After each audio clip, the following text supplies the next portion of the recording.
There are 3 ways that a rental property can become your worst nightmare. Hey, I'm Spencer Sutton with Evernest, and today I want to share what those 3 ways are so that you can avoid them if you're looking to rent out your property and become a landlord.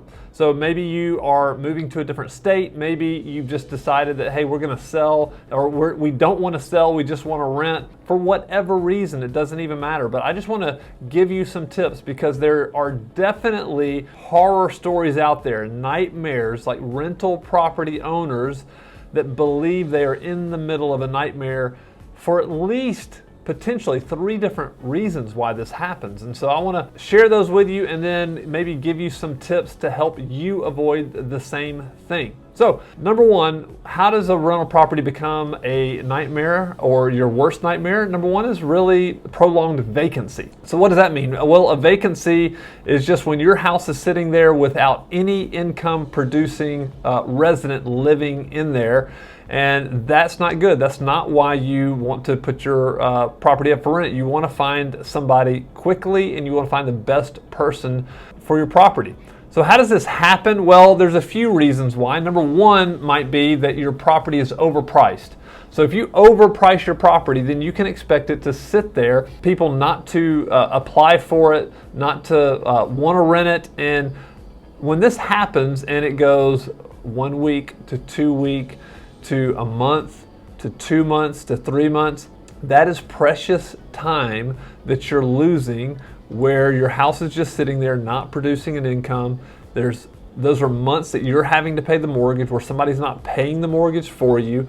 And so this is definitely not an ideal case and not something you want to happen at all. And so make sure your property is priced correctly. The second reason why houses sit on the market longer than they should is that the house is not in good shape. Now, you may have become very, very comfortable with allowing certain things to go on in your house, but when people come and view your house and walk through the property, if things aren't working, if it's not clean, if it's not neat, if you've got a bunch of scratches on the wall or rooms that need to be painted, carpet that needs to be replaced, and you haven't done that, then I would not expect you to find a very good resident quickly. It's not going to happen. So again, your property will sit there. It may be priced correctly for the market, but if another house down the street is priced similarly and it has a similar layout, but yet it's in good shape, then your house is not going to rent. That one's going to rent. So that would be the second reason that houses sit on the market or are vacant too long. And then the third reason is that people just don't know your house is for lease, right? Do you have a sign in the yard? Are you on all of the appropriate websites? Have you gotten your property out there? Do you know how to market it? Because if you're a landlord not using a property manager, then you're up against some pretty stiff competition. Because let's just take our company, for instance, Evernest. We get tens of thousands of people visiting our website every month, and most of those are residents looking for a place to live. And people like to rent from established companies if they can help it, if they have their choice, because we know we have systems and processes in place. We do the same thing every time. It's a very predictable system that most people are very comfortable with. And so if you're not good at marketing and you haven't put your property out there, it's likely that people don't know about it, and it's going to cause your property to sit on the market for a long time. So this is one way that your property can become a nightmare. The second way that your property becomes a nightmare is when you have a resident that stops paying. Now, this is probably something that everybody has thought about when they're starting to rent properties. Is like, what happens if my tenant doesn't pay? And this does happen.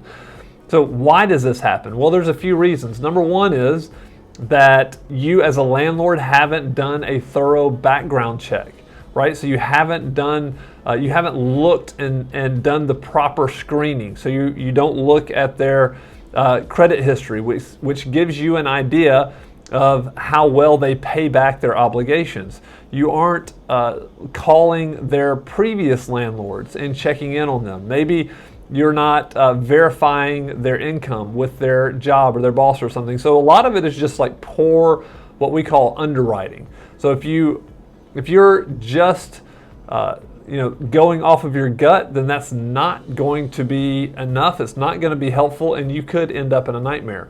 Another way this happens is that you believe every story that somebody tells you about why they can't pay. Now, we've done this a lot, and it really kind of depends, but we've seen it from Class A properties all the way to Class D properties. Doesn't really matter. People can give excuses of why they can't pay, and if you are not firm with your lease and set expectations on the front end, then you might be taken advantage of pretty quickly.